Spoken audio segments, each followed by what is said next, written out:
One of my favorite, biggest bang for your buck, if there's central neural tension, is this, we call it dural decompression. It's an L-DOA stretch exercise. Corey showed it to me years ago. And after doing it, I realized it's not just fascial, it is dural.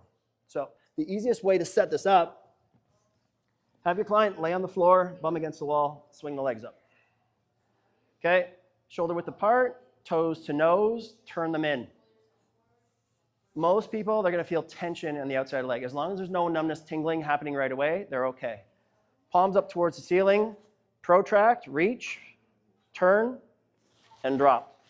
And my eyes are looking through my toes, because if I'm looking up, it's going to slacken the upper neck, and they're going to take tension off. So I want to look down to open up the base of the skull.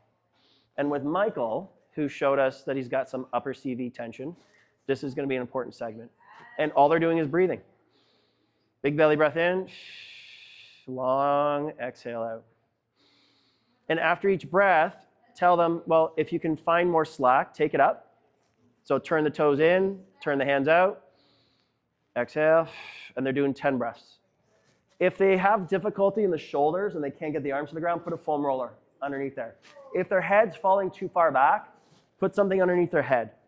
Put them into a position of comfort so that they can actually do this exercise. And then when they're done, take one piece off at a time, knees in the chest, roll like a little ball.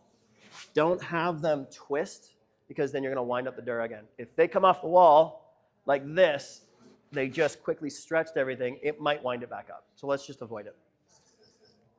And then have them touch their toes and see if some changes were made. Okay?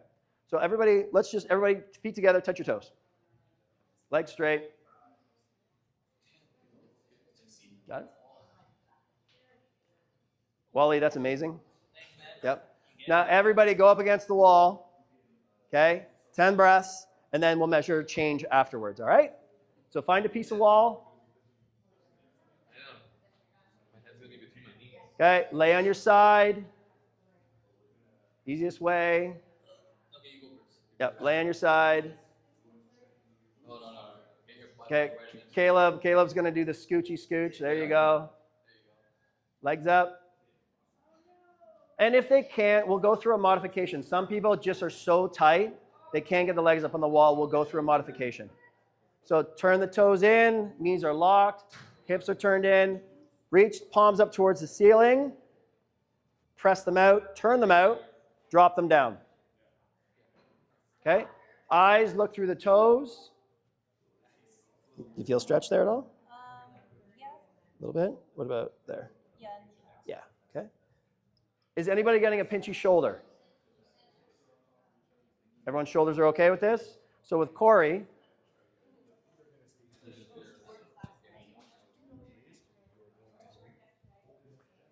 so for Corey here, we're gonna, yep, you okay? Yep, put them back. Oh, my arms. Yep. Sorry. No. So for Corey, his shoulders aren't quite getting to the floor. I'm gonna give him a little foam roller. And all they're doing is breathing. The diaphragm is moving 2 to 3 inches. It's mobilizing the fascial system. It's creating expansion in that thorax, but it's mobilizing. So we're creating tension above and below, and we're mobilizing centrally. 10 breaths, nice and easy into the belly. Create expansion, feel the low back move into the floor. Long exhales. Okay. When you're done your 10 breaths, take the tension off slowly. Bring the knees into the chest, hug them like a little ball, and roll to the side.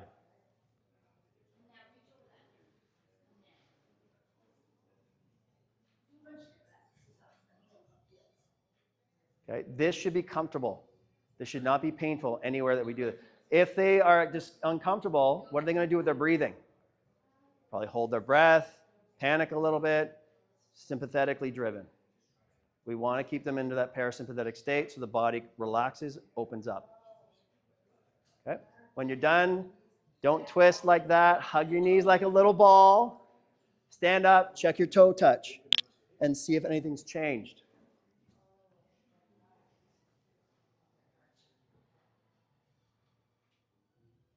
Nice. Bruce is good. Waleed, what's yours like? I didn't get a chance to do it. Of course. The one I wanted to see. That's okay. You know what? You're going to demonstrate the seated one. So some clients, they might not be able to lay on the back, get up from the floor. So we can modify this. So Waleed's just going to go arms up, same setup. He can go ring sit, press the hands out, turn them up, and reach up. That's fine right now. Yep. Press the hands out, turn them out, reach up. Both. Oh, do you? Okay. Okay. So as long as the back is flat along the wall, head is along the wall, he's still getting that spinal feedback of where it's supposed to be. Everything's supposed to be back and stacked, right? If you can reach out with the legs a little bit, yep, a little bit more tension. And if we want to put a little bit more tension on, he can straighten them right out, okay? And then you can turn them in. So same position, right? A little bit wider here. And if we want to add more tension, bring it in like this. You want me to go wider? No, I want you to come narrow. No. Okay, and same thing, breathing. This might be tricky for some people because where's he breathing into? Into the chest. Where do we want him to breathe into? The belly.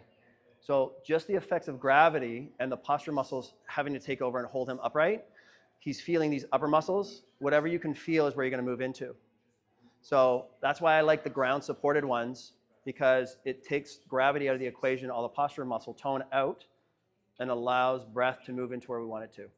Now we can, so say they've got really stiff, but we want them on the floor, and they can't get up here. This is okay, right? We can modify it. Here, we can add a little posterior pelvic tilt, a little bridge. That's still going on.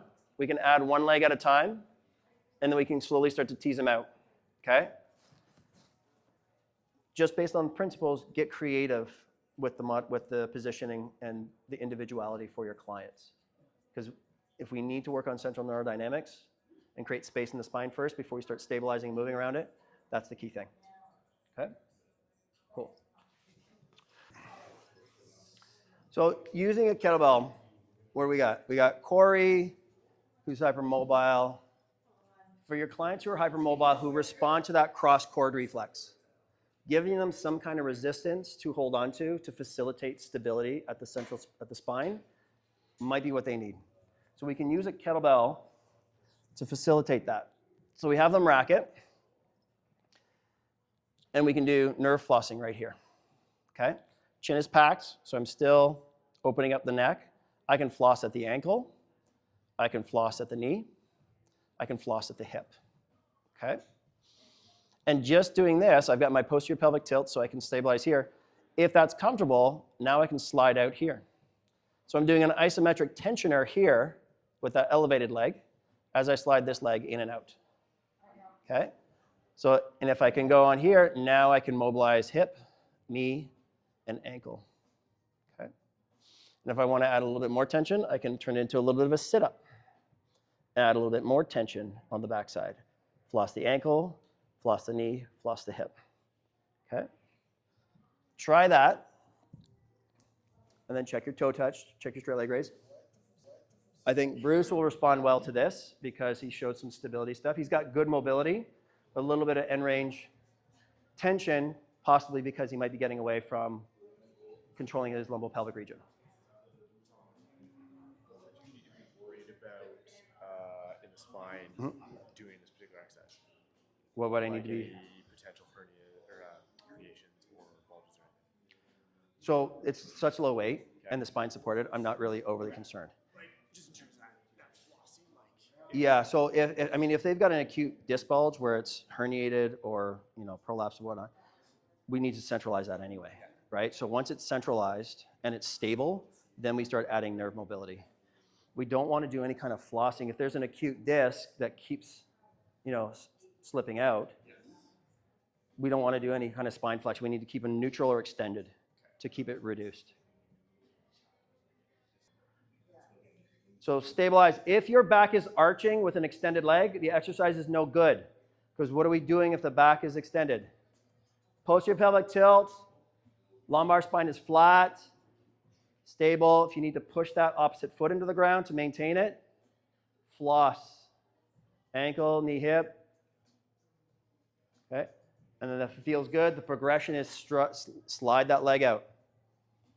And if that feels good, the next progression is do a sit-up and floss. Because then we're adding compression anteriorly and a little bit of extra stretch to open up the posterior spine. All right, girl, doing okay? And remember, when you're holding your kettlebell, no floppy wrist. Flex, punch the sky. Don't let the kettlebell extend and crush the wrist. You lose the kinetic link from grip to shoulder. Crush it, punch it. There you go. Allow person to show better mobility somewhere for you to be like, okay, now you can do this variation where you're getting compression. Mm-hmm. What would you look for? Like better. What would a less mobile person need to show that you'd be like, okay, let's add compression now? Yes. If they don't need, if they're too stiff around this area, this is where we can use the leg drops. So we haven't gone over that in a while. Let me grab some boxes. So the doorway leg drops, even though it's kind of a hamstring mobility exercise to teach stability, we can use it for nerve flossing. So you get them in a doorway, okay, both legs up into the frame, and they're just dropping a leg down. So they have the support from the leg here or from the door, and they can floss that out. And they're only going to go as far if their back is arching, gone too far. So they can work here. If they're all the way down here, they can floss like this. And if they can do that, then they can actively lift off and then floss here. Okay? So maybe they don't need a kettlebell. Maybe they have enough stiffness around this and they just need to mobilize those peripheral nerves. That might be all they need to do. Who has other variations that they like to use? These are a couple of my favorite. But again, when you're doing your assessment, you get to be creative. You get to find out what works for the individual. You're still going after what the end goal is, but you just have to work around what their anatomy says that they can do or their abilities, right?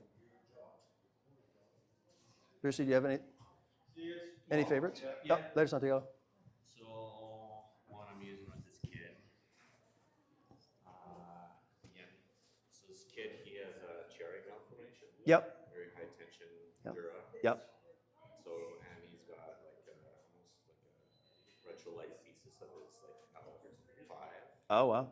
So it's like Two tension points, yeah. high drill tension. Yep. So I don't want him laying on his back really for any of these things. Yep. So he's just doing like a bear to downward dog Yep. variation. So just from here, just going to there. There you go, right? Like that. You can make that. Yep. See, all this is nerve mobility, right? And a lot of the limiting factor for people is the nerves just aren't sliding, or the nervous system doesn't feel safe to allow the nerves to slide, or they're trapped someplace. And that's why also, when we do these things, all of a sudden people, they move better quicker. We didn't stretch muscles. We just flossed nerves and we made the nervous system feel safe. And then took the brakes off the muscles to allow movement to happen. Okay? Corey had a question with regards to, say, an acute disc herniation. I wouldn't do any of this or a lot of this. I mean, the L-DOA you can use, but if it's a disc that's acute and it keeps subluxing, the main goal at that point is just using McKenzie protocol, 2 weeks, extension, extension, extension. Nerve mobility is not our priority at that time. We need to reduce the disc, let it scar down, so that when we start moving the spine and flossing the nerves, it doesn't come out and punch onto those nerves when we're flossing them, right? So the protocol is 2 weeks, extension only. Anytime they get symptoms, centralize, and then you start to reintroduce after 2 weeks. If upon retesting, it slides out again, it's another week protocol to allow scar tissue to come over the disc herniation. And then once it's stable, then we slowly start introducing. So something like that, doing your spinal waving, your cat camels, this is mobilizing, but it's also strengthening segmentally. So you can start there, right? And keep them in a neutral spine, and then you can work here. You can work down in the leg, right? So for the upper body, simple.